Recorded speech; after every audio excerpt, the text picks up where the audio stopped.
You are now about to witness the strength of Chama. Llama. Ding dong.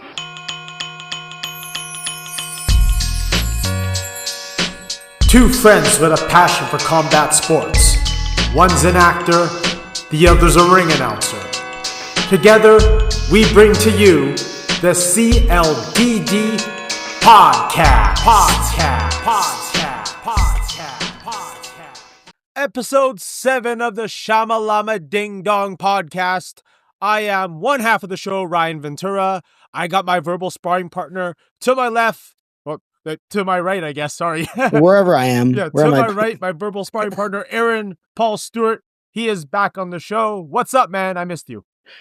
I'm good, man. Thank you very much. I appreciate, sometimes things happen and life happens, but you championed on. You did it on your own, and you did great. I listened back to the episode, and hope hope nobody missed me. Yeah. I know it's hard to talk about something all on your own. It's nice to have that ping pong, and as we develop our banter. But appreciate being back.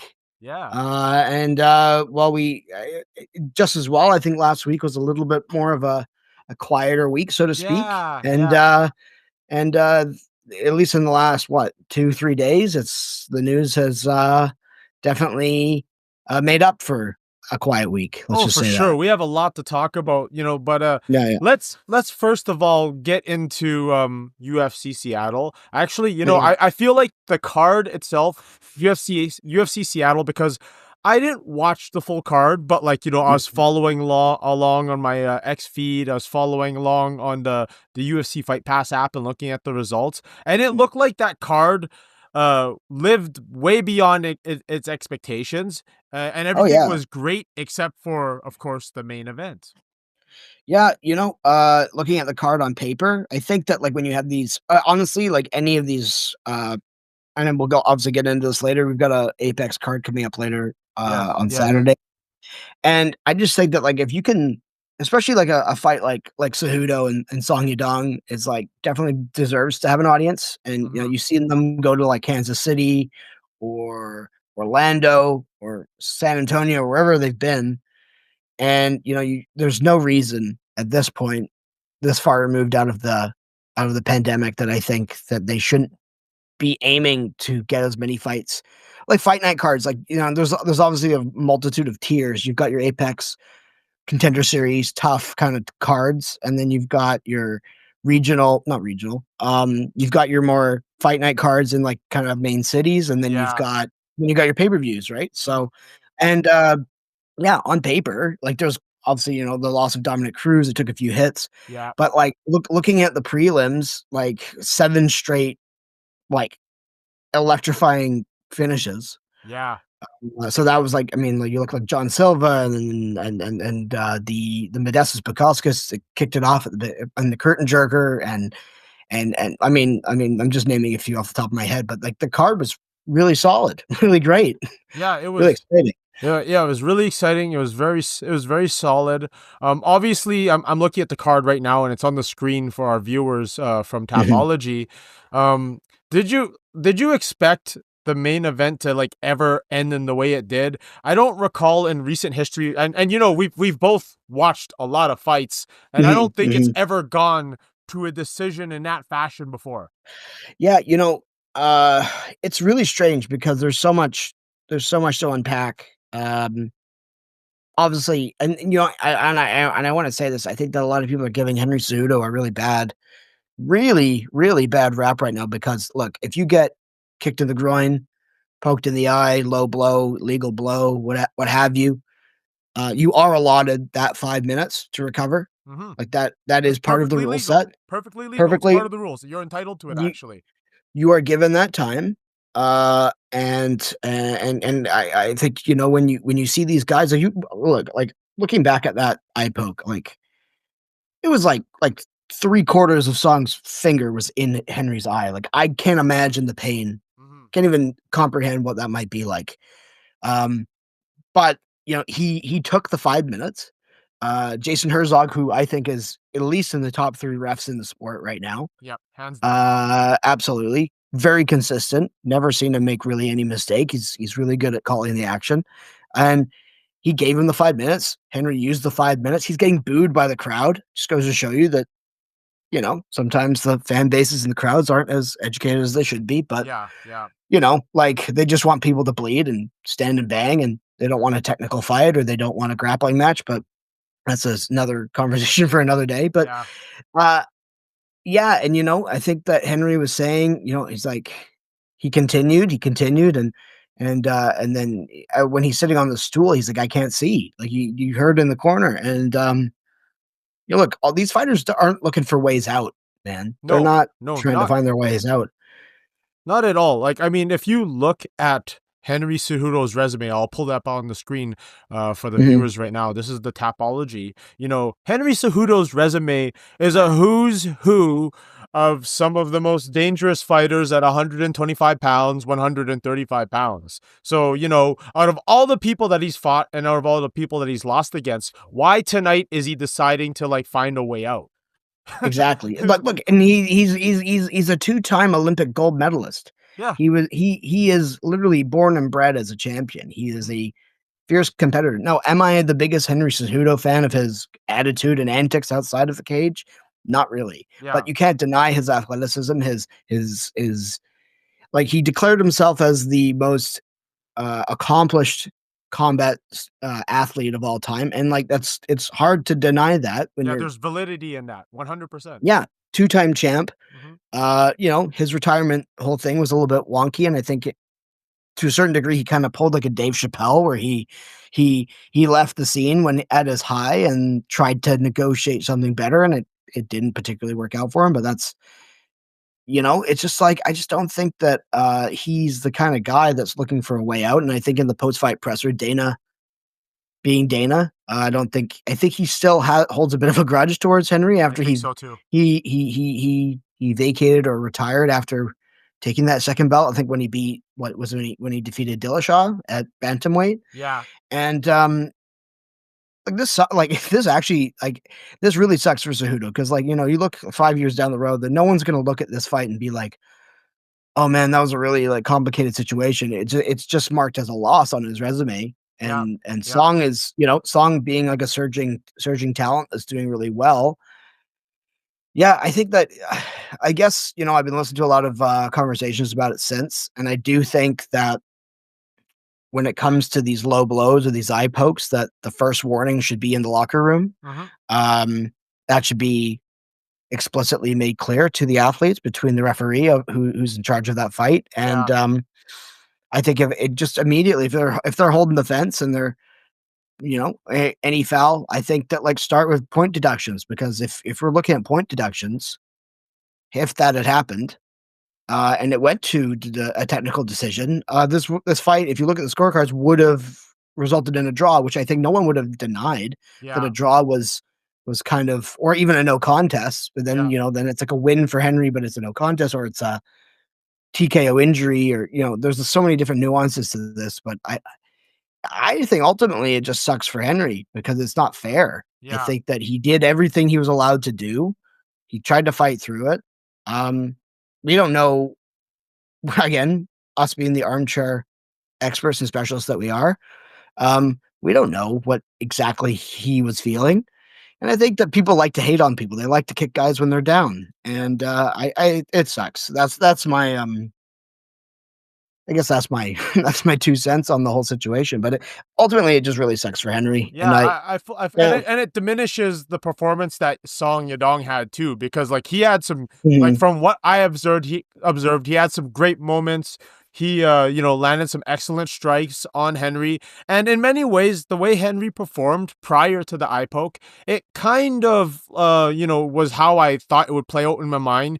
Usually with the higher level wrestlers at the more advanced ages, once they're past, their early 30s, they don't really wrestle as much as they used to. Henry's not looking like, the Henry Cejudo that first came onto the scene. Now he's mostly trying to wrestle in reverse, and we both know Song is not really Song can grapple, but he's not going to try to out wrestle Henry Cejudo. So essentially this was a kickboxing match. That's what it was. Yeah, I do find it's a bit of a dice roll when you wanna strike with Song Yadong, being that he, that you've mentioned that he trains at Quinn at boxing. Really, really sharp boxer. I think honestly, in my opinion, there's a lot of people that you could throw into this category, but I do think Song is one of the best boxers in the sport, let alone the division. Yeah. That's I really a fair do. assessment. I agree. This is a great, for him to finally be out of the Apex and having these big fights. It's really important for him as, how old is he? He's, well, I'm looking at his age right now. The Kung Fu Kid, man, he's only 27 years old. Yeah, for him to be at this moment and as it shows on paper, having a win over a two-time champion, two-time Olympic champion like that, it's gonna really surge in his favor. Like, I mean, he fell to Petr Yan last year in Miami, which was a great fight, but he's only been losing to the top guys like Corey Sandhagen, and he has wins over Marlon Vera, which again that one was a little bit strange. I remember that, but I think that we've been talking about this a lot just in our chats and stuff. Is that there really seems to be kind of a changing of the guard in terms of the era that I guess we're most familiar with, whether you're looking at guys like Alexander Volkanovski, and we'll get into that. Guys like Israel Adesanya and John Jones. Like, it just really seems to be like a new era is upon us, and I think this is another kind of mention of that going forward. And I mean, like, I'm happy for them to run it back. I think that's the most diplomatic way of going about this. I fully agree with you, but if you watch the presser that Dana had, and Dana doesn't want it. He doesn't want it. He seems very happy to make Cejudo work his way up the ladder again, which and Cejudo's definitely on a skid. I mean, not only is he, but he lost to Aljamain Sterling, and then lost to the current champion Merab, and then he's lost to Song Yadong. I mean, like, these are like warranted losses. I'm not saying that like he's not like falling to cans or 20 like the 22-year-old prospects, but it's the circumstances in which this occurred is just really unfortunate. Yeah. And I think that fans need to give him a break. Frankly, I agree. It's like in this case, the hate towards him is unwarranted, and also too, I think because you remember that famous joke that was going on for a while in MMA Twitter, Dana White privilege. Yeah, the one that Tony Ferguson was talking about. I think in this case, like, you could see Cejudo doesn't have any of it, none. Yeah, no, he is not getting any handouts whatsoever. No. I feel like a lot of guys in the bantamweight division are like, for no reason whatsoever, on Dana's bad side. You look at Aljamain, you look at, well, Aljamain's in featherweight now, but you know what I mean? And then you got Merab. I think he's growing to Merab, but it's just like, I get it. I think the Henry's best days are more or less behind him. I'm not saying that he can't make another shot at the title, can't make another run, but yeah, definitely Dana doesn't have much of a fondness towards him and the way he handles himself. And he's very outspoken. He's very, I mean, Henry's always been the king of cringe for a reason. And I think that can rub people the wrong way. Yeah. And, for sure. Because it just sucks. You're going to look down the road and you're going to look at his record and you're going to think to yourself that that's just a loss. But there's just so much more nuance to it that I think that fans need to be a little bit more aware of. I think, and then coming back to it, I think a point deduction should occur, or it could have been a win for Henry with it being like a DQ. But again, he did everything he was allowed to do. He took the time that was given to him. He tried to fight through it. They started the fourth round, and then it's strange when it goes to a technical decision like that. It seems like such a strange way of going about a fight, but those are the rules. As stated in the unified rules through the the Washington State Athletic Commission. So I mean, I could go through the fine print on that, but I think that'd be really boring. It'd be a boring podcast. But I think that as confusing as it is, I think that As the kids say, it is what it is. Hey man, this is a little bit off topic, but on topic. So as we were talking, and I'm just because like I'm looking at a second screen, and I'm looking at like the UFC rankings and everything. So I'm gonna pull this up actually.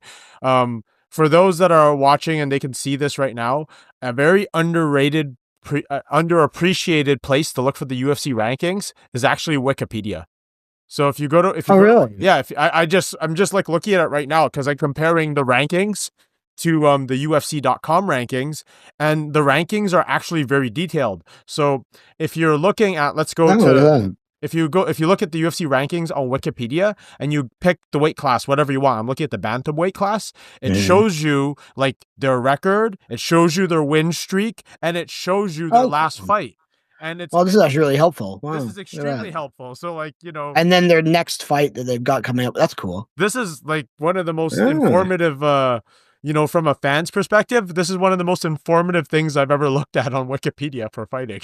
This is like really easy to look at. Yeah. And then I'm just gonna roll up to men's heavyweight. Okay. Oh, look at that. John Jones, Tom Aspinall. Why are they not fighting? Don't know. Anyway, back to anyway, like that's gotta happen soon. I know that's a sidebar, but that's fuck me. Pardon my sorry.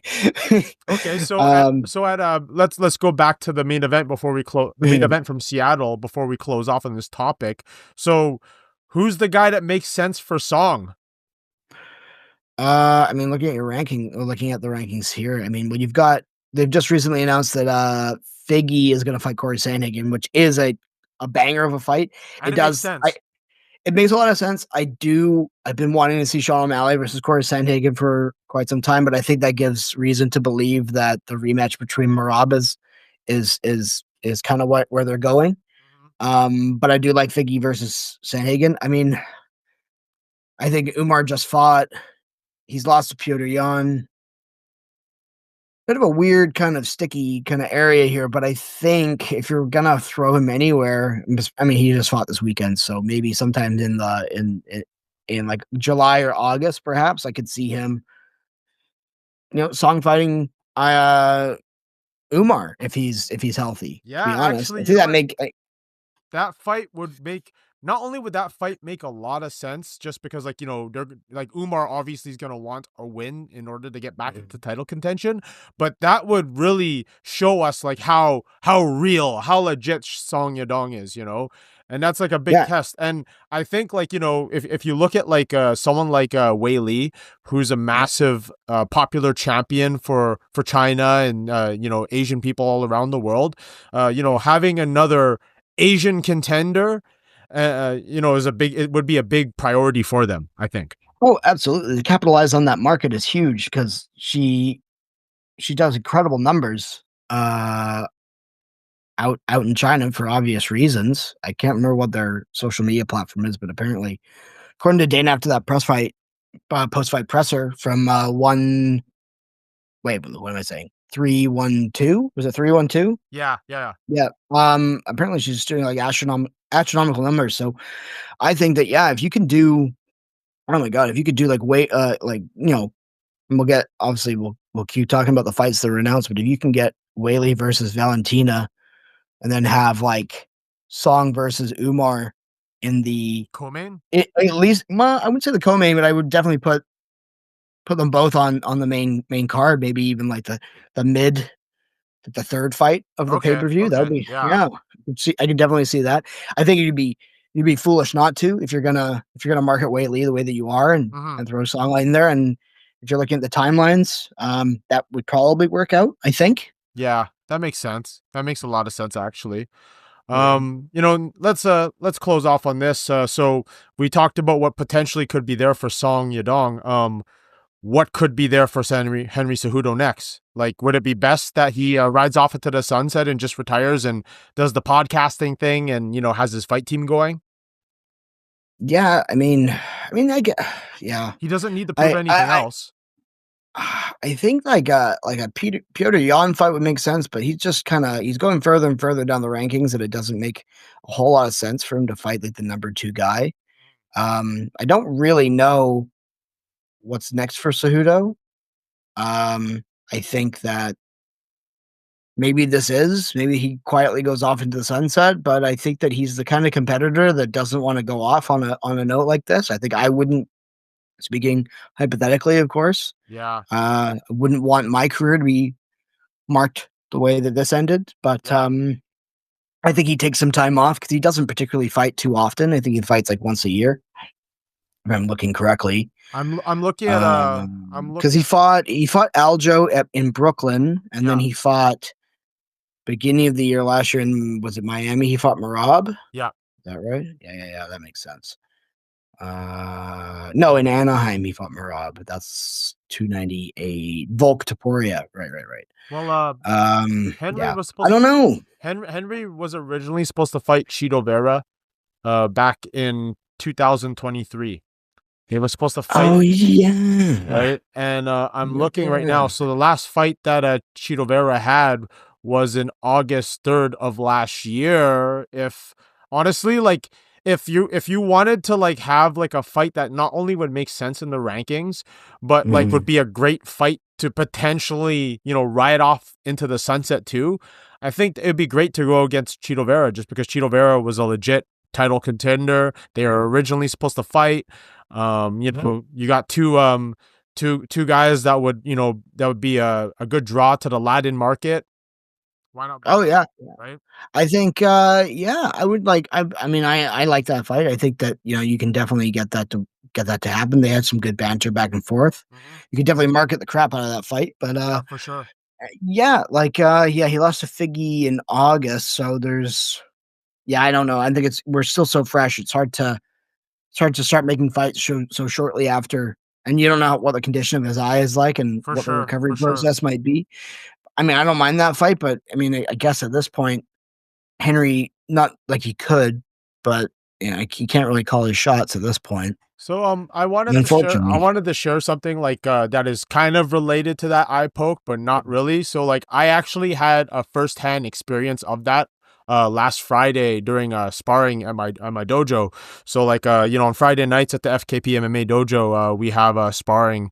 We have a sparring for like an hour and everything like that. So I was sparring one of the higher level guys and everything like that. And like, we were working on our clinch work, and we're working on like, fighting in the pocket and things like that. And like, I've never been poked in the eye before. Like, I've been training for almost 20 years. And like, he had his hand out, like, he's posting up like this, right? And the thumb goes right into my eye here, the thumb. Oof. And like, I yelped. Like, I've never yelped before, like, like it sucked so bad. And like, I actually couldn't see. It was like super blurry. It felt like, if you put like Vaseline or something on like a camera lens, like that's what it looked like in my eye. And like, I went over, washed it in cold water. It was swollen for a bit. And like, I continued sparring and I continued the classes for like the time that I was there.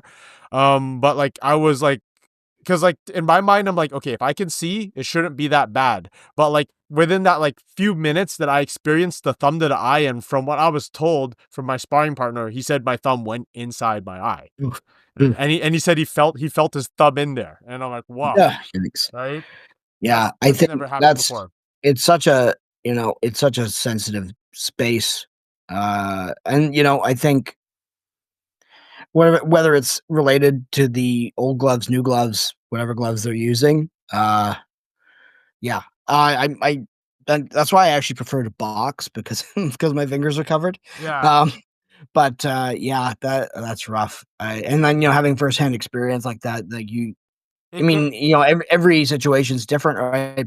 Like for you to experience that and at least come out of it virtually unscathed is a miracle in itself, right? Yeah, I'm very fortunate that like the beauty about like the place where I train at, and there's a lot of really good dojos and really good gyms out there, but like training in a safe and controlled environment is very important. To close off on this whole thing, did you hear about those comments that Jim Miller made about the eye pokes? Yeah, I think Jim Miller.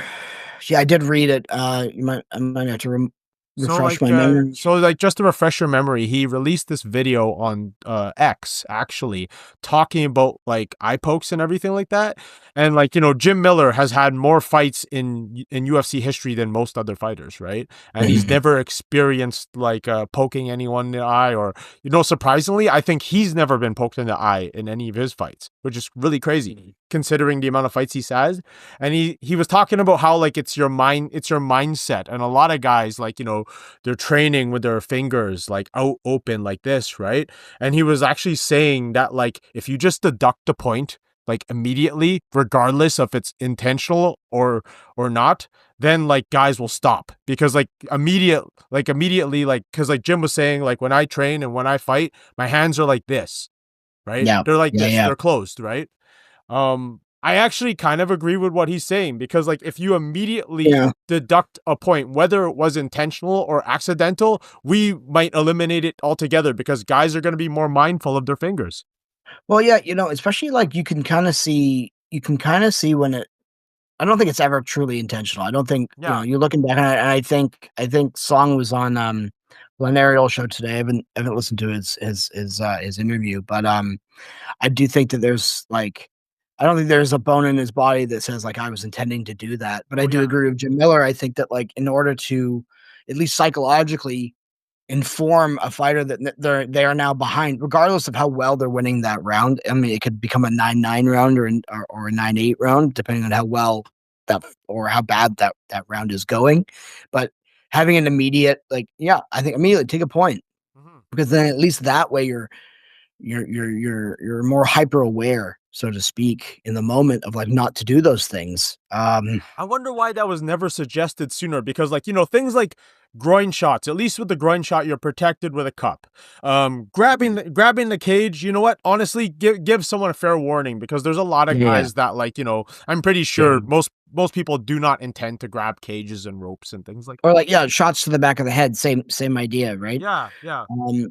All these things are, you know, and I get it, you know, not that I've sparred or fought anybody too aggressively, but like, you know, when a guy goes down and you try to, you know, ground and pound or whatever, maybe you glance to the back of the head or something like that. But some of these things happen in like the heat of the moment, right? So, and coming back to, I just don't think that any of this is intentional, unless, you know, you can slow it down. Like none of these eye pokes are intentional, but they tend to happen more and more often, and it's hard to understand why, even whether it's new gloves, if there's something that they can alter the gloves and go forward, because it's clearly a problem that continues to happen across the sport, not just at the UFC, right? So I agree with Jim Miller, though. I'm a big fan of Jim Miller. I've always been a big fan of him, a true OG of the sport. And honestly,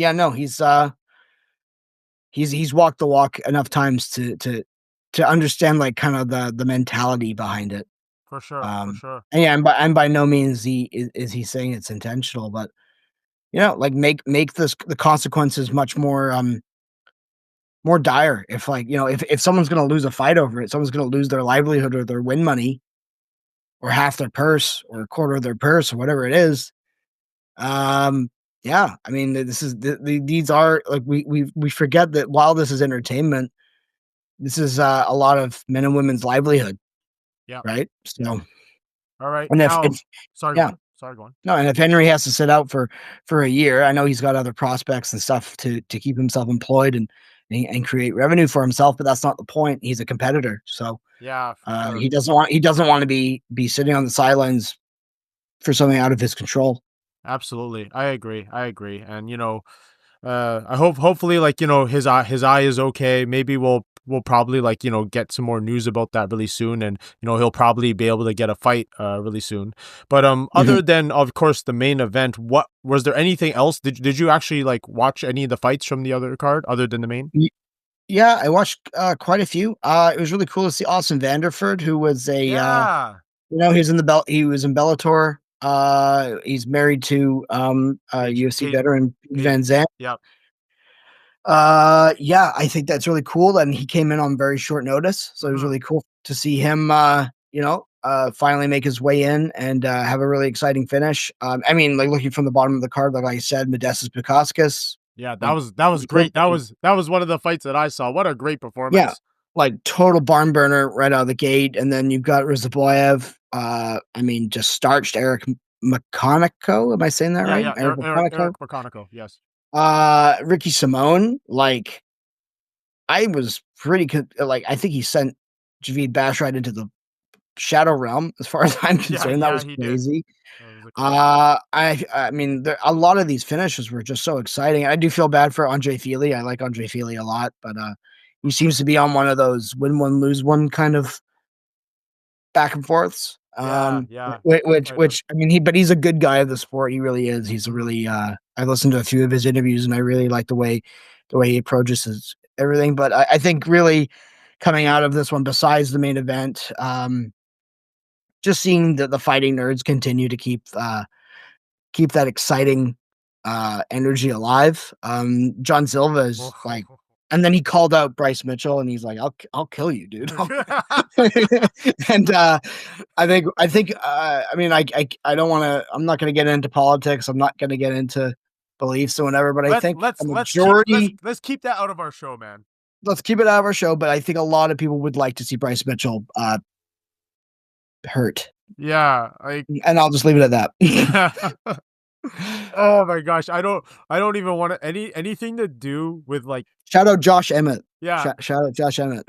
anything to do with Bryce Mitchell outside of himself fighting, I actually don't want to talk about. Yeah, I don't want to either. Fuck that guy. Yeah, man. There's a lot of interesting moving parts to the. I mean, I really like Fluffy Hernandez, and I think he advances to 14-2. Brendan Allen at one point I felt was like a really pretty much a sure thing as a top contender in the middleweight division, but I really like Anthony Hernandez, and I like how he's kind of like a sleepy grappler, you know, like you don't actually every time I see him, I'm like, oh, he's actually a very good grappler, and I'm always surprised. I always think that he's more of a striker, but I'm clearly wrong, because Brendan Allen is a fantastic grappler, and he shut him down 3 rounds to zip. So there's a lot of there. Like again, you look at this fight card, and it was like for especially one close to us. I mean, if all things had worked out, I would have loved to attend. That we're about 2 hours shy of Seattle, but you know, things happen. I couldn't swing it, but we'll make it happen one of these days. Like we'll do a CLDD road trip. And like, you know, sweet. we'll do like an episode like at a hotel or something like that after the event, have some beers and talk about fights. Yeah, man. I think you know, if even if they're, you know, if they make their way to Calgary or they make their way to Oregon, or you know, if we ever were to decide to travel for one of the fight nights or a pay-per-view, that would be cool. That'd be great. But yeah, I think that, you know, it'd be I mean I got to attend the Vancouver card when it was here like a year and a half ago, and I mean it may not have been on paper the best card, but it was that the retirement fight of Amanda Nunes. It was. Yeah. You know what? And it was. I had a great time just being in the atmosphere of the live fights. You really do get it.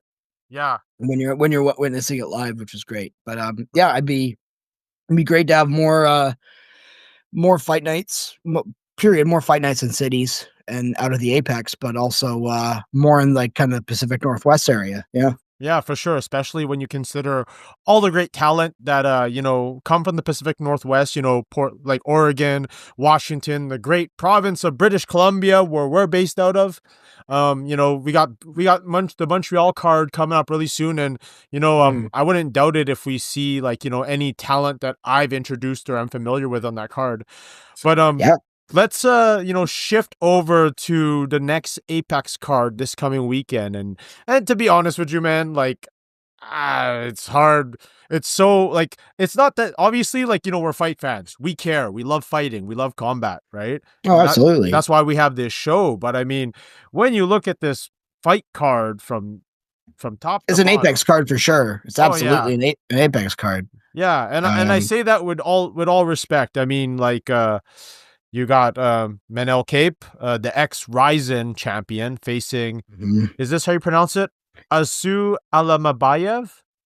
I believe it's Almabayev. He's from Kazakhstan. Yeah. And keep in mind, this was originally Manel Kape versus Brandon Royval. Oh no, yeah, that's right. Had to drop out the raw dog had to pull. The raw dog had to pull out.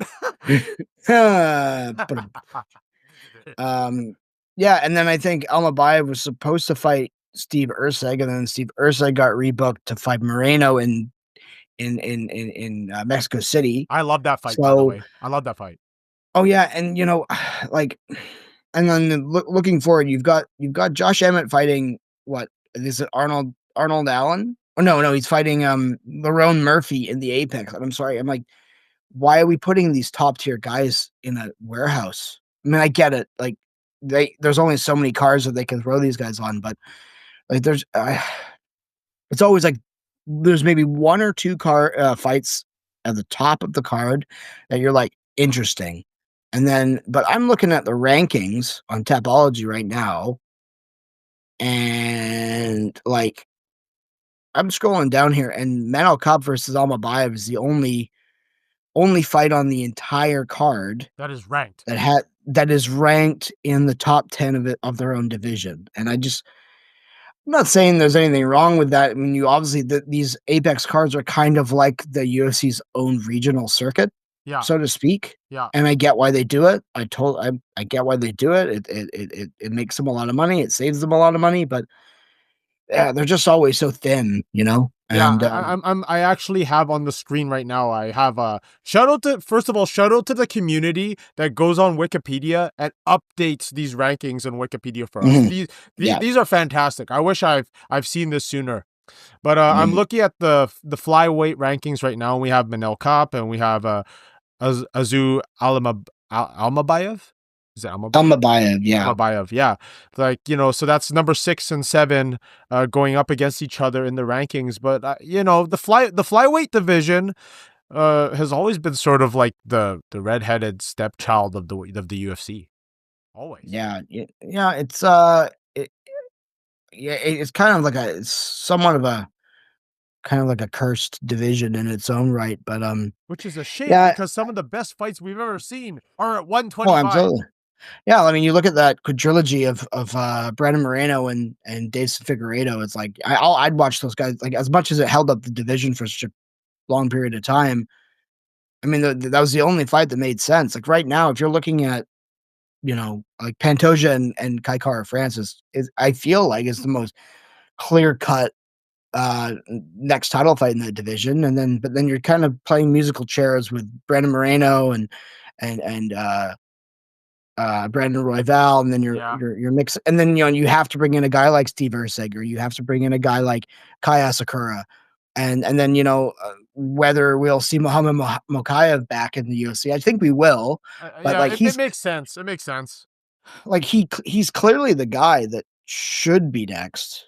I'm happy to see Kai Kara France, and I think that he'll probably be fighting for the title sometime in June. I'm looking at like the upcoming events. I know there's that one in between Montreal and International Fight Week that I think there was a time prior to all the shifts for the Miami card that that Pantoja and KKF were slated to be on that card anyway. So I think they're just doing a little bit of a shuffle. Nothing's officially announced, but I have a feeling that I guess it would be that would be June the 7th. Yeah, June 7th, I think makes the most sense for them because you play the process of elimination of who goes where, and I guess that makes the most sense. But yeah, man, I think I mean, I'm sure it'll be a great fight. These are two really good guys, really exciting guys. I just would rather it be maybe the curtain jerker, like beginner of a pay-per-view or featured prelim on the card next week with Peloton and Ankalaev. I just think that these guys deserve more than just like I just feel like the Apex just, for my own personal opinion, it just doesn't have a lot of juice to it anymore. No, No, not at all. And it's I think there will come a time, and eventually, because we're starting to see more and more fight nights, all across like the world and everything like that. It's gonna become more and more common, and there potentially could be less fights in the Apex, especially if we got Contender Series, we got Seasons of Tough, all that kind of stuff, right? And those are the kind of fights that absolutely belong there. Yeah. Absolutely makes sense. It totally makes sense why they're there. I just think that when you're putting like Manel Kape and Almabayev are top 10 flyweights, like I just feel like they're just not getting and I just feel like a lot of people, I mean, like the cards start early, which is nice, but it just kind of feels like filler. I think I will say on the card, I'm just running down the list of fights here. I think the people's main event for me is a lightweight fight. The third down is Nasrat Haqparast versus Esteban Ribovic. Ribovic fought Daniel Zellhuber at the Sphere card, which I thought was one of like the best fights of last year by like a landslide. It was a split decision, and it was incredible. It was one of the best fights I've ever seen. So if you haven't watched that fight, go back and check it out. It's Daniel Zellhuber versus Esteban Ribovic. It is an insanely good card. And that night I did win fight of the night. So he's a really interesting guy to watch. I believe he's from Argentina. Yeah, I actually, now that you mentioned that, I was watching that fight, and Esteban Ribovic also has a big. I remember this one too, the head kick KO over Terrence McKinney. Ooh, and Terrence McKinney was a favorite in that fight too. Yeah, it's crazy. So, and it was 37 seconds into the first round. So he's definitely a guy to watch. And so again, I want to reiterate, I'm not trying to poo-poo this whole card and the Apex, but I just think these guys deserve an audience. I think a crowd, because these, especially after Ribovic coming off of that banger of a fight, you're like, okay, you just fought at the Sphere, one of the fights of the year. Okay, now let's put you in the Apex. It's like, I don't understand the method to that madness, Yeah.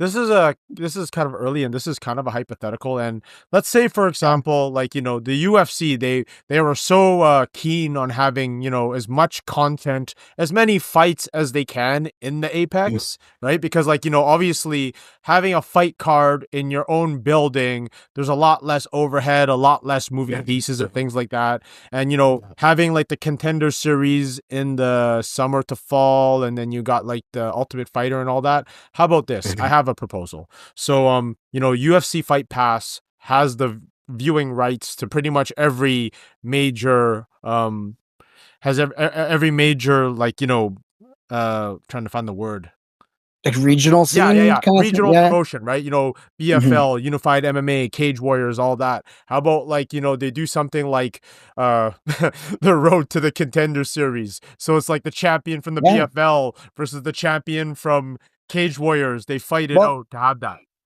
Well, that's actually, I actually really like that idea, because you could even have like cards where it's like you got like Cage Warriors versus BFL, or Samurai Fight Series versus LFA, or like what's stopping them from like kind of reinventing the wheel in that regard? I think that's a really cool idea. I don't know how it would work. You could play kind of like how I guess in boxing, how you've had like the Frank Warren, Eddie Hearn, like Matchroom versus Queensberry. Oh like, yeah, dude, that was one of the best cards ever, actually. It was crazy. It was awesome. And it's just like, it's cool because you kind of have there's a little bit more of an ingrained story. You can, and it especially when I pay attention to the European circuit. Remember, if you're looking at like Aries Fight League in France, and it's an opportunity. Like, obviously, like, they want to have those guys fight at like, the 3 Arena or the O2 Arena or wherever have you. But like, it's a perfect opportunity, I think, to bring those guys to the United States and like fill out the Apex a little bit more, and you can actually make a pretty cool kind of like a pseudo cross promotion, if you know what I mean. Yeah, and also too, like, it's kind of it's like building a story towards the Contender Series. Yeah, You know, absolutely. it's so like that way, like, you know, rather than like, okay, you know what, this guy is the like, rather than having them show us like highlights of them hitting the pads and some highlights from the regional stuff, having a highlight in the Apex before they fight on the Contender Series is great content for them. Yeah. Yeah, I know I just mentioned, and I really like that idea because it just, it gives more shine to the regional circuits as well, which I think is clearly these guys are going to be the future anyway. So you Yeah. might as well just kind of make it a little bit more, give it a little bit more of a production, Oh yeah, and for sure. it's And you know, I'm so glad for all the years that I've had on like being on UFC Fight Pass. And actually, you know, I could say this from my own experience as an announcer and also watching the fighters like fight on BFL grow within Fight Pass. It's brought Mhm. our not only our production but our own individual performances to a next level. Just Oh, because like absolutely. being on that platform where, you know, if you're a real fight fan, like you have a UFC Fight Pass account more even than a ESPN Plus account because you have Oh, access to the absolutely. entire UFC Pride. Pretty much the history of mixed martial arts is available at your fingertips at a very reasonable price. Oh, yeah, And we're especially, not yeah. sponsored by them or making extra money. I'm just speaking facts. It's only $10. No, we're making nothing. We're Yeah. making absolutely nothing. It's Yeah. just like, no, but I agree. It's just, yeah, I think that if you are a fight fan or you're just getting into the sport now, like you'd be foolish not to invest the $10 a month on UFC Fight Pass. There's such a incredible catalog of fights from so many. Like, I mean, the UFC's been going on for 32 years. So Mhm. yeah, absolutely. I'm gonna quickly rally off the boxing card that we had in Please Riyadh do. Please this do. past weekend. Now it took a couple hits. Obviously we were supposed to have Joseph Parker fight Daniel Dubois for the oh man, I don't So know what what was it. happened? Because like it was so like last minute that replacement Oh, it fight. was really strange. A couple fights took really random hits at the very last second. There seems to be some kind of sickness going on along in Riyadh. I think there were some theories at the time that there was some tampering. I don't know. I don't think any of that's actually true, but it would appear that Daniel Dubois, who recently knocked out Anthony Joshua at the Riyadh season in Wembley Arena, who has lost to Alexander Usyk. This fight was supposed to be kind of like I think it was the WBO World Heavyweight title, but they turned it into an interim. The winner of this fight was more or less slated to take on Alexander Usyk next. Um, with Daniel Dubois dropping out, I think he's sitting out. I don't know what the situation with Dubois. Everyone's been very quiet, so I don't really know what's going to go on from there. But Joseph Parker came in and knocked out Martin Bakole, who, given I don't think Bakole was in his best shape, best form. He did travel from the Congo all the way to Riyadh on like 2 days' notice. He came in quite heavy. Um, but Joseph Parker coming in with a full camp. He's a New Zealander. Wait, is he a New Zealander or is he from Australia? I don't want to make sure that I'm correct on that one. Yeah, yeah. Yeah, he's from New Zealand, yes. Okay. So, and he is just one of my favorite guys to watch. He is really interesting, really kind of coming into his own, and I think this was exactly what he needed to do. And like shout out to Martin Bakole for taking this fight on such short notice, Yeah. jumping in there and trying to kind of seize the moment. I always hate these short notice fights, but unfortunately, in order to keep the fight intact, the fact that these two guys probably had made some agreements behind closed doors with Turkey Al Sheikh, I'm sure. Um, I think it's a fresh matchup for Joseph Parker to challenge Alexander Usyk. That's the fight that I want to see in the heavyweight division, That's the among one that many makes the others. most sense. Absolutely. And then going to the main event, Dmitry Bivol versus Artur Beterbiev. This is a rematch from their fight in October for light heavyweight title. This was probably one of the best fights I've ever seen. So back and forth. Our Beterbiev won the fight very slimly in the first one. Dmitry Bivol won again very slimly on this one.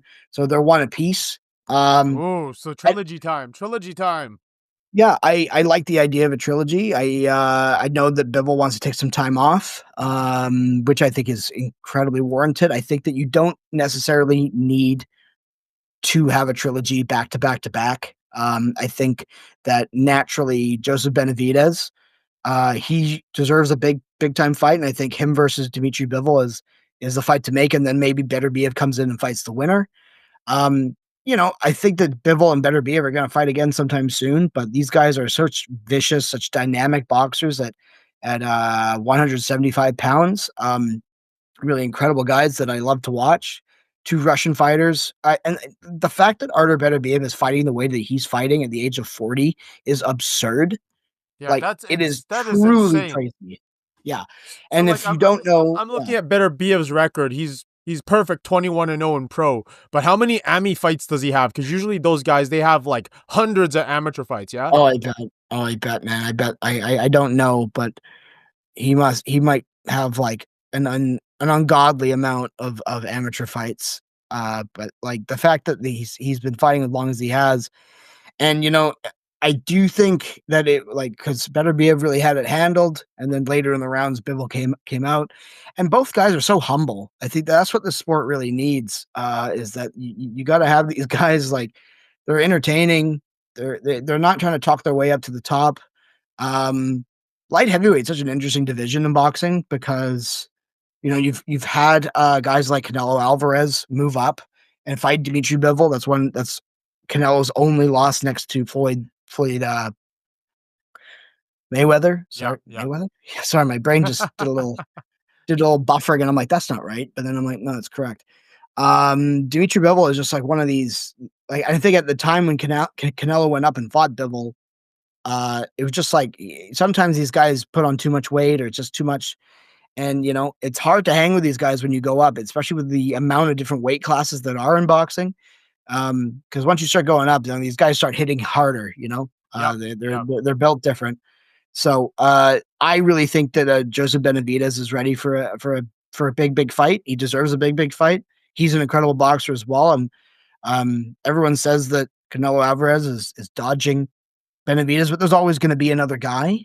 So I think that in the interim, if you want to make that Canelo fight, maybe in 2026, because I know that Canelo has that 4-fight deal with Turkey. I'm sure Benavidez wants that fight. That's a big money fight for him. It's one of the few guys I think that can definitely beat Canelo. But that is to be seen. If they were to run this back to Bivol and Beterbiev 6-7 months from now, I'd be like, I need to see a third one because it's a rubber match. They have to. They just have to. If they're 1-1 and both of these guys at their very best right now, it just has to happen. This is the fight that makes sense. I mean, and I'm speaking from a perspective where I haven't been actively able to follow boxing as much as I wish like this year. But like, just from what you're telling me, they have to run this back. They got to do it again. Oh, I think that, yeah, this feels like what I said with like the Moreno and Figgy fights is that, I could watch these guys fight 100 times and, it'd probably be 50-50, to be honest, every time. So, I know that the third fight has to happen. Don't know when the timeline is, but I just love watching these guys brawl. And I think shout out to Riyadh season for, there was a period of time in boxing where we weren't getting these big fights, or we were getting these fights that like were happening too late. And, not when these guys are at their prime. And not to say that Beterbiev at 40 years old is in his prime, but he looks like he's in his prime again, which is insane. So yeah, I think like I'm in the camp of saying that I think that right now, actually, boxing is vastly more entertaining and exciting than most MMA cards. I'm not to say that there's not some good matchups happening, but right now, I think that if you're a combat sports fan, you got to be paying attention to what's happening, and especially in Riyadh for the boxing cards. For sure. And then lastly, we had Shakur Stevenson, who another fantastic fighter at lightweight, 135 pounds. Shakur Stevenson is kind of one of those guys. I think that he's been trying to reach for that Tank Davis fight. Tank Davis being from the Floyd Mayweather camp, kind of the protege to Floyd, so to speak. Shakur Stevenson was supposed to fight Floyd Schofield. Unfortunately, Floyd Schofield fell ill. Again, we don't really know the nuance to that, but Josh Padley, an English boxer who is an incredible fighter, but he's getting a bad rap right now because he works as an electrician in his day job, and he's an incredibly accomplished fighter. He rose to the occasion and took the fight on short notice, along with Martin Bakole. But incredible fight. But Shakur Stevenson was kind of, he was doing some fights where he wasn't really kind of showcasing what he was capable of in order to kind of get the attention for a Tank Davis fight. And I think this is exactly the kind of fight that he needed.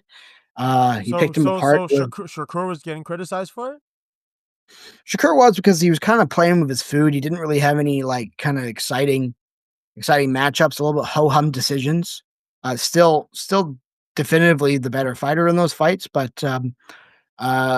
he needed a win like this personally, and I think what he did, it's like this propels him into a better stratosphere in terms of like kind of campaigning for that Tank Davis fights. And Tank Davis is fighting Lamont Roach Jr. this weekend in the Barclays Center in New York. So, I think Davis, I think he kind of just like retweeted and said "lol." I think Tank Davis is like, and you know what? As much you can love him or hate him, but Tank Davis, like, I think he's 30-0 and he has like 2 decisions.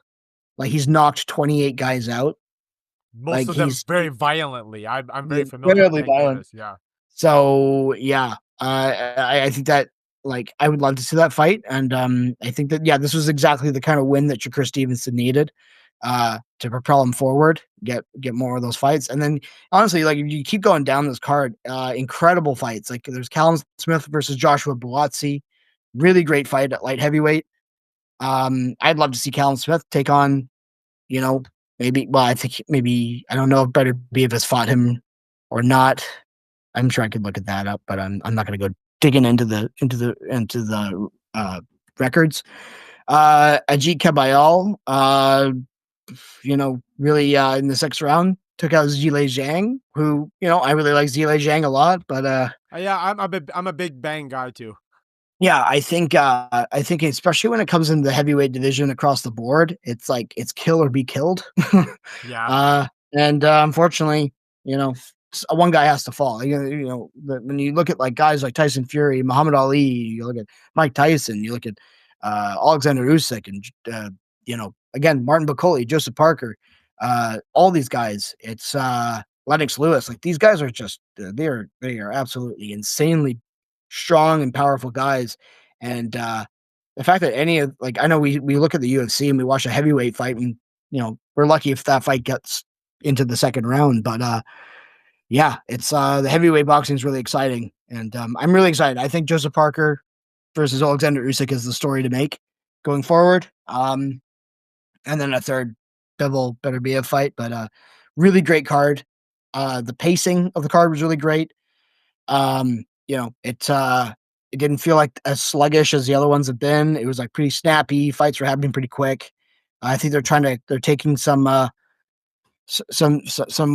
well warranted criticism for just the pacing of the cards, and I think that they're slowly kind of putting that together. And again, these Riyadh season cards are incredible, and I don't know what's next. I think the next Riyadh season card is the Conor Benn Chris Eubank Jr. fight. Oh, the Fatal Fury one, right? Oh man, that's like the next boxing fight. I think that it's much watch TV. I'm gonna be tuning in, and not just because, like, we have an excellent main event there. Like, as you know, I'm a big fighting game nerd. I have, Street Fighter 2 playing in the background of my arcade cabinet and everything. Like, Fatal Fury is like my next big fighting game that I really enjoy, and it blows my mind that, like, I saw the press conference. They had a Fatal Fury belt. Yeah, ridiculous. And then there's so much ingrained history of those 2 guys. I know I went a little bit long on that, but that's more or less that was a great card. Really, really exciting stuff. So I guess like I said, we've got the Tank Davis and Lamont Roach Jr. fight happening this weekend, so we'll see how that goes. But I think we should get into that crazy amount of news that we got, of all the fights switching around and Oh man, like You sucked. there was so much that happened. So when I woke up this morning, you I were had whiplash, dude. yeah. I had whiplash. When I woke up this morning, I saw the news that Dan Hooker had to pull out of his fight at UFC 313 against Justin Gaethje, and I'm like, no, Oh no, that was. I think why, everyone why? wanted. That was like truly one of the. I think one of my most anticipated fight of the first half of this year, and it really sucks because I love Dan Hooker, I love Justin Gaethje, and that was like guaranteed violence, Oh guaranteed yeah, man. carnage. Um, So like this, I'm looking at like MMA fighting right now, and I'm looking at like people that are looking to step in, possibly Rafael Fiziev. We haven't seen him in a long time. I think the last time he fought was it against Gaethje? no, he lost in an injury to Mateus Gamrot. Ah, that was a good fight too. And Again, actually, Gamrot's down the fight too. Uh, yeah, our boy Money Morgano wants to fight too as well, yeah. and someone suggested Paul Felder, and Paul Felder. I'll put it on the screen right now. Paul Felder says, "Are you trying to hurt me? Man, You trying it's to get just me like, hurt?" well, that's like just guaranteed violence, right? And I think that, look, here's the thing. I think there's a lot of guys putting their hand up. And now if I'm I don't know, Mike Hanna's manager, I would say, you just took a fight on short notice. Maybe you shouldn't go in with one of the most dangerous strikers in the history of the Yeah, lightweight man. division Yeah, man. on Chill, on such chill. on like 10 days notice. Um, I think I think the best thing to do is just put a pin in this fight. As much as like you do need to fill that gap in the pay-per-view next week. Um, I just think it makes more sense to put a pin in this one and let these guys kind of wait it out. Or you know what? If you're looking for a fight for Islam, if this whole Ilya thing isn't happening the way we think it's going to happen, and Islam needs like a mandatory title defense, give him Gaethje. I know that Gaethje's coming off a loss to Max Holloway, but he's a guy that he hasn't fought. It's a guy that there's like a parity with Khabib. Um, if like that, if they really need to put Gaethje somewhere and somewhere quick, I think putting in Gaethje at International Fight Week against Islam makes a lot of sense. But that is to say, if the Ilya the Ilya fight doesn't happen. So again, I don't know. I think Islam's the kind of guy that like you could negotiate all you want, but he's still the guy that's going to be like, yeah, I'll fight anybody. Send location. Like I'll fight anyone whenever. And part of me likes to think that with all this crazy stuff happening with Ilya vacating the belt, that because lightweight's always been so exciting, and with that happening, I think that like, do we see Ilya fight, like a Charles Oliveira or a Dustin Poirier? Do we see him fight a Max? Like we don't see him fight Max again, of course. Um, like I don't really know where you put Ilya unless it's an immediate title fight. But I like the idea of like Ilya versus Armin, Ilya versus Charles, Ilya versus Islam. Of course, is the fight to make. I can't see why you wouldn't. But yeah, I think with the Dan Hooker and Justin Gaethje fight, I think it's too good to just pass up and let time pass it by. I think you just wait for those guys to at least wait for Dan Hooker's hand to recover and place it somewhere in a couple months. Because I mean I don't know how long that recovery process is, but Have you seen his I think hand? it's huge. It's a Yeah, it balloon. looks like a ham. It looks like a ham on his fist. Yeah, he's just like he's holding them both up, and he did a bunch of press tour stuff, and like he's got a great spirit about it. He knows that the fans are let down. Dan Hooker's one of the real ones, one of the like the as as bad shit crazy as he is, he's just one of the best in the sport. I love watching his fights, win or lose. He's on a tear right now, and I think that like we all really want to see this fight. They haven't fought each other. Like Dan Hooker's fought like everybody Except for except Gaethje. except for Gaethje. He's even fought the champ. So yeah, I just think that like we should just put a pin in it, to be perfectly honest. Save it for later. And yeah, I just think it's just too good to pass up. And then man, God, it's like every time I look at these fight announcements, it's just like, oh my God, oh my God, Yeah. oh my God. I like for UFC 315 Aldo versus Ayman Sahabi. I think that's a really, really good fight, actually. And credit to the king of Rio, Jose Aldo, man. He's down the fight like a guy that's trying to work his way up. Like that's not an easy fight. And Zahabi like has such a lineage with his brother at TriStar in Montreal, and it's really cool to first have him be fighting like a marquee guy like Jose Aldo. And I think at this point in Jose Aldo's career, he doesn't have really much left to prove. I mean, it would be great for him to make another run at the bantamweight title, but I think this is smart of Jose to basically lower the ladder down. I think that's what Michael Chandler is doing with Paddy Pimblett, another fight that got announced. I like that fight a lot. I like that fight a lot. And I think that it's with Ayman Zahabi fighting Jose Aldo, it's like a litmus test. Like, are you about this? How good are you? Zahabi's been on a really good tear lately, having a really crucial win against Pedro Munoz most recently. I think it's a great fight. I mean, a lot of people don't like it. Some people really love it. I think I think Jose is doing the right thing. I don't know if this was the trajectory we saw him after he retired and then came back, but hey, I think that's a very competitive fight that's going to happen in Montreal. I think it's a great fight to have on that card specifically. I'm excited about that one. Michael Chandler, Paddy Pimblett. What do we think? I like it a lot, but I love it a lot, and I know you're gonna go for your boy Paddy, but I don't know, man. I don't know. I think this is another sink or swim kind of fight because obviously, Chandler's he's 2-4 in the promotion. He's incredibly exciting. We all know that. But this is a fight for Paddy. It's different fighting a kind of a in his twilight years, Tony Ferguson. It's different fighting King Green. It's different. It's different for Paddy to he's been getting better and better. He's ranked 11 right now. Chandler's Tapology says Chandler's ranked 12, but I think Chandler's. Yeah, that's what Tapology says, but I could be wrong. But this is a really kind of changing of the guard kind of fight. I think that Chandler is Chandler fights the way that Chandler fights. Again, Paddy, this is kind of like a sink or swim.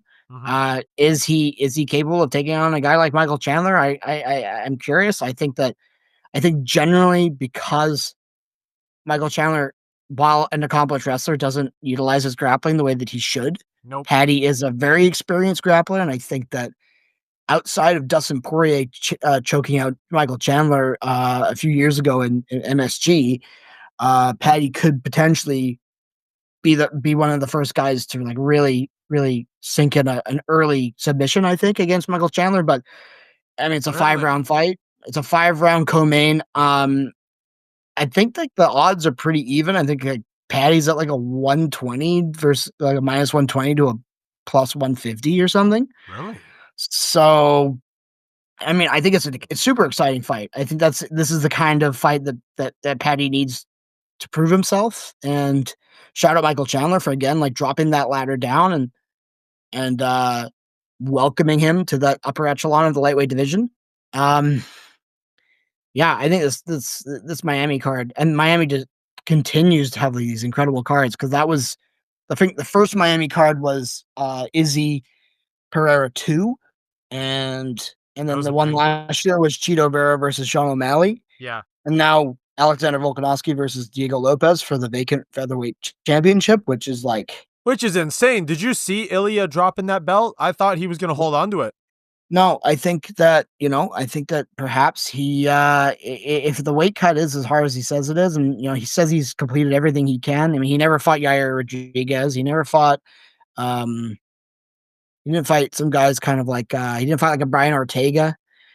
Mind you, I don't know how relevant Brian Ortega the featherweight division is anymore, but I would have loved to see Ilya versus Yair, and Yair's on this card. He's fighting Patricio Pitbull. Ooh, in his UFC debut, finally, the Pitbull. And I think I've always wanted to see Volkanovski fight Pitbull, and I think that if Pitbull gets through Yair, immediate title shot, beats Diego Lopez, you'd be silly. You'd be absolutely silly to not put Volk versus Pitbull or Diego Lopez versus Pitbull. You'd be absolutely absurd not to do that. really excited to see how he takes on the UFC energy. I think he's going to have a similar kind of experience that Michael Chandler had when he came in. I think that it's so long overdue, and so long overdue. With the Bellator acquisition through PFL, and a lot of fighters not being happy at PFL with sitting on the shelf. I mean, look at Aaron Pico, man. Aaron Pico is begging. He's like begging for it. He's like begging and like he deserves it too. Absolutely, and I think also, like even guys like Johnny Eblen would inject some really interesting energy into middleweight division. Who else am I thinking of here? Patchy Mix. There's no bantamweight division at PFL. Why are we not throwing Patchy Mix against Merab or Piotr Jan? Like, you're talking about Henry Cejudo. What has he got next? Like, give him Patchy Mix. Put Patchy Mix in there. That's a good defining fight for Patchy Mix to come into the UFC. Is he signed? Beat Cejudo and get a title fight. No, he's not. He's sitting on the sidelines. Yeah, okay. He should be. These guys are just sitting on the shelf, and Don Davis is just like, duh, we're fighter first. Okay, then book him some fights then, dude. Like, oh man, yeah, this UFC 314 card, holy smokes, man. Jeff Neal versus Carlos Prates. Like, are you like, that's crazy. That's a good fight for Carlos as well. Fighting nerds. Yeah, man. It's crazy. This card is just absolutely Jaden Miller versus Chase Hooper. Like, this is crazy. Yeah, this is insane. Yeah, I'm really excited. This is probably my most anticipated card of the year thus far. Me too. I'm pretty stoked about it. And then, like, yeah, I guess, like, and then, we had the shakeup at UFC London. So Leon is now fighting Sean Brady. Jack Della Maddalena is now filling in for Shavkat Rakhmonov in Montreal against Bilal Muhammad. I think that the UFC, if Jack Maddalena manages to win, like, I don't think the UFC kind of wants Bilal to be champion. And if Islam's not going to fight Bilal, and Bilal's not going to fight Islam. But if Jack wins, then Islam can go up to 170. Ilya can fight like Charles for the vacant lightweight belt, and then everyone's happy. Yeah. Am I right or am I right? No, you're correct, man. You're correct. Like, I mean, it's very clear that's another guy that's not getting Dana White privilege. Bilal Muhammad. But like, and that's not even a dig at Bilal. Like Bilal had to win what, like 10 fights in a row to even get a title shot. Yeah, dude. Like, he might not be my favorite fighter, but like, I have a great deal of respect for him. Like, like he earned it the old-fashioned way. All hard work. Yeah, he had 9 straight wins, and then he had that no contest against Leon. And then he fought Leon. It's like, yeah, like he like, whether you think he's exciting or not, like, I mean, 9 straight wins in the 170-pound division is still like, and even before that, he has 3 losses overall. Like, he's been stacking up wins for a very long time. Whether you find him entertaining or not, meritocracy should exist, and he's 15-3 in the UFC. Like, give me a break. It makes sense. It made sense for him to fight for the title at the time. Whether you like him or not is irrelevant. It's just like, and then Jack coming in at short notice. I think this is a less advantageous stylistic matchup for Jack. But hey, like, you saw him fight Gilbert Burns, and he got out of those grappling scrambles and managed to knock out Gilbert Burns, who is again a top tier 170er. Yeah, there's a lot of stuff shaking up. Yeah, a lot of stuff shaking up. I guess. And the co-main for UFC 315, Valentina versus Manon Fiorot. Yeah, Manon Fiorot. I think that makes the most sense at the flyweight division. I think a good fight too. We need to see how that shakes out. If Wei Li is going to move up, I think. Obviously, I don't think there's as much juice to a Wei Li Fiorot fight as there is a Wei Li Valentina fight, but I mean, it just needs to be seen how that unfolds. Montreal getting a banger. These Canadian cards haven't really been getting all that much love, but this is a good one. I genuinely think it's really good. I would obviously like to have Shavkat versus Bilal as the main event. I think we all expected that to be the case, but Shavkat seems to be injured, so you just gotta go. Like, it's like whoever's available, right? It's not about who's next. Like, I don't think they want to do a Leon Bilal 3. I don't think they want to do Leon Bilal 3 just because. And Leon's such a star in the UK market that it'd be unwise to pull him off of that London card as well. Although I do find that Sean Brady being such a dynamic grappler, I think that's a tough fight for Leon, but we'll see how it goes. Well, I always remember, like, when Leon won the title against Kamaru. Like, I think about those moments. Leon has glimpses, and Leon knows how to deal with high level wrestlers. Absolutely. It was just in that fight when he lost the title to Bilal. Bilal had his number that night. It's just what it is. He did, and I'm not the biggest fan of Bilal. We know this, but like at the same time, it's like he fought out of his skin that night, and he did what he had to do. And a lot of people say, like, was it because of the time change in the UK and in Manchester, and but like then you look at like Paddy fought really well, Tom Aspinall fought really well, Mick Parkin fought really well. So you're just trying to think to yourself, like, was it something? Like, was it a time difference thing, or was it like? Like you said, perhaps Bilal just very much had Leon's number that night. And looking back at the fight that Leon and Bilal had in the Apex, like before that ended in a no contest with the eye poke. Speaking of eye pokes, I thought that Leon was very handily winning that fight to begin with. So and guys evolve over time. But yeah, I do think keeping Leon at the London card is the natural thing to do. I'm just skipping along to. I mean, this is completely unconfirmed, completely unreported or anything. But I just skipped ahead because how we said that there's a fight in between a pay-per-view in between Montreal and International Fight Week. Yeah, it is rumored to take place in the Prudential Center in New Jersey. That hasn't been announced yet, eh? Hasn't been announced, but it says on Tapology that is Juliana Pena versus Kayla Harrison. Rumored, unconfirmed. Okay. I kind of actually, I mean, again, you're looking at like where you can throw these guys. Just shuffling based on the deck.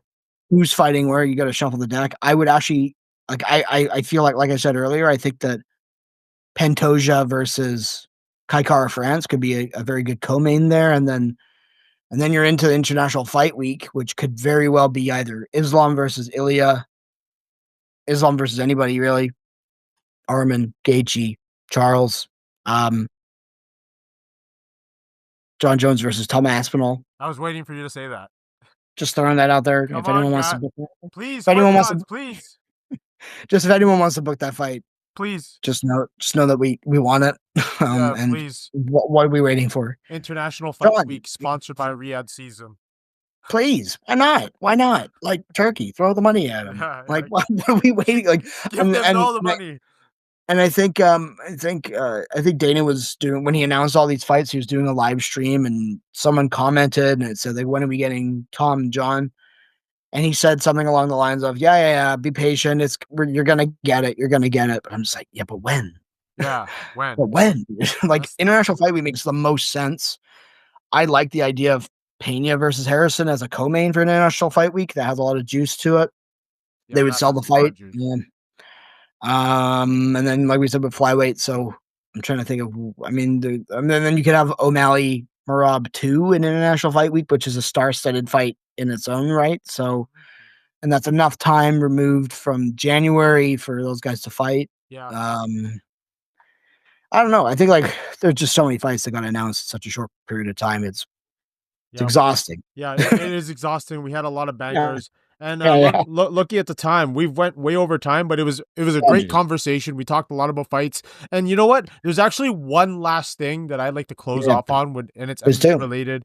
So, the legendary Bibiano Fernandez, the Flash, a record of 25 wins, 6 losses.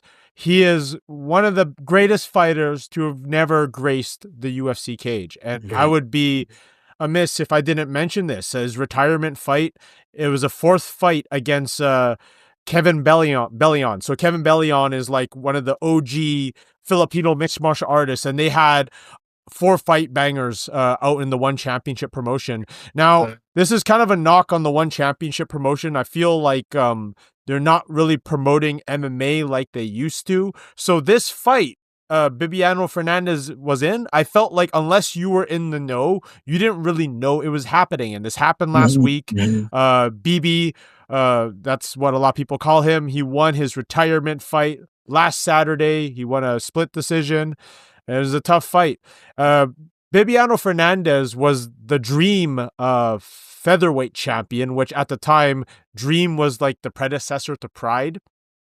And like, you know, being the Dream featherweight champion, that meant something back in the day. Oh, absolutely, man. It's really cool to see a guy like that, you know, go off on a win.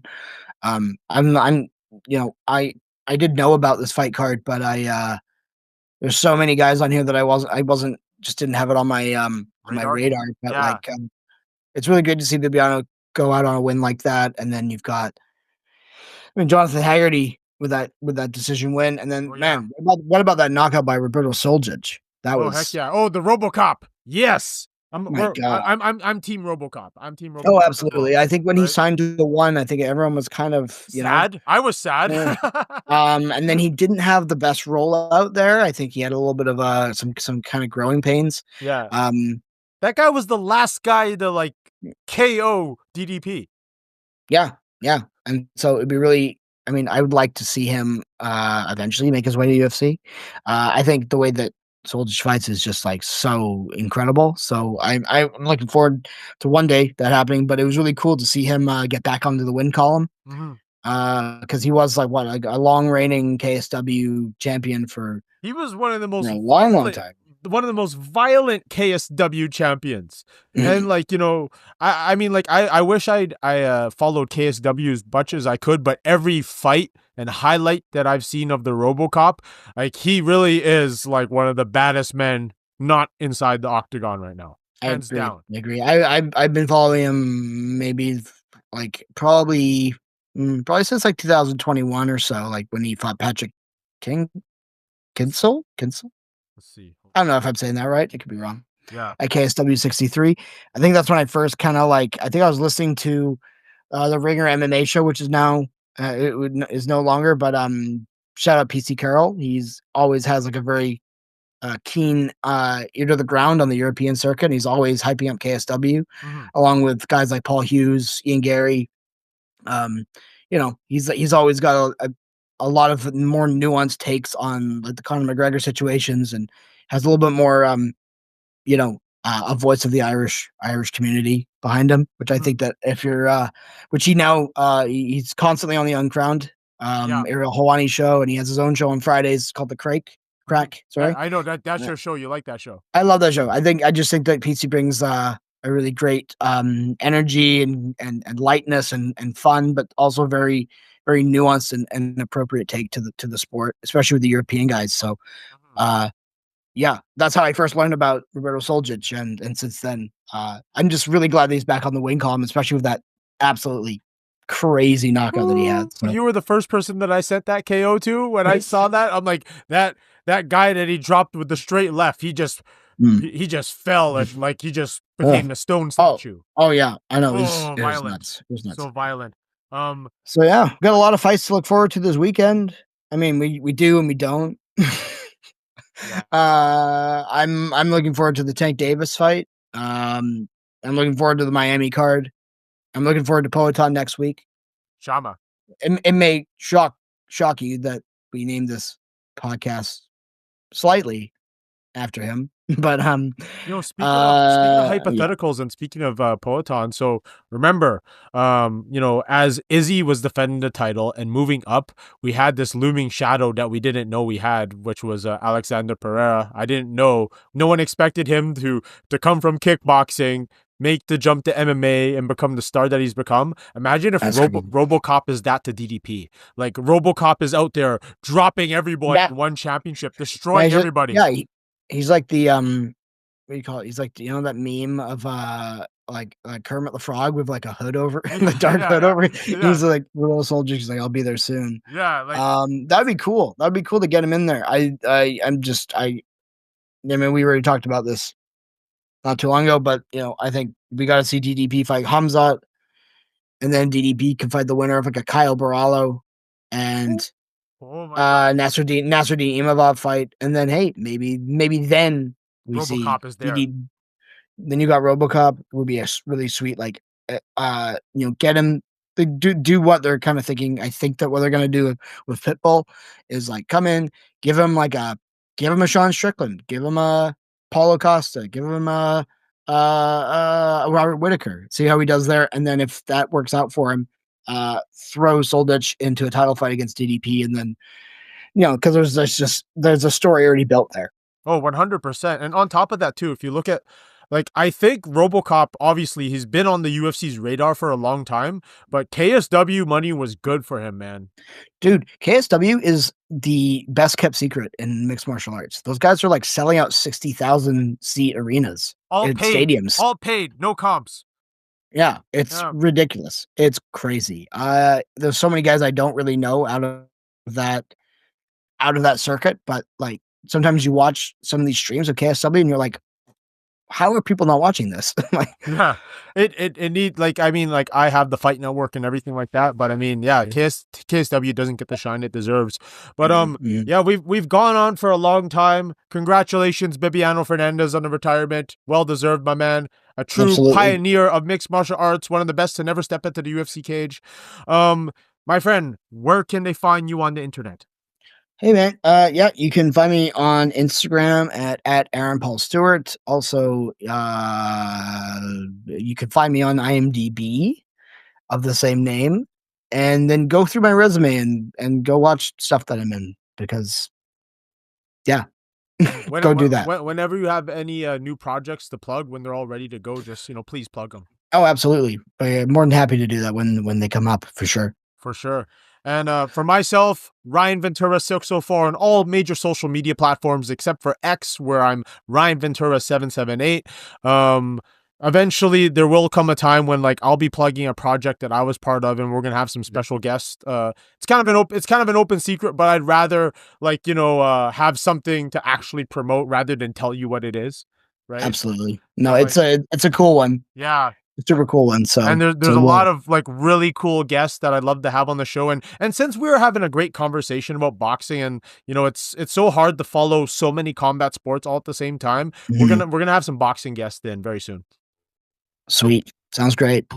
Anyways, all right, we're back. Yeah, the dynamic duo has returned. Yes. Thank you very much, everyone. Everyone have a great rest of your week, and we'll see you at episode 8, baby. Let's go.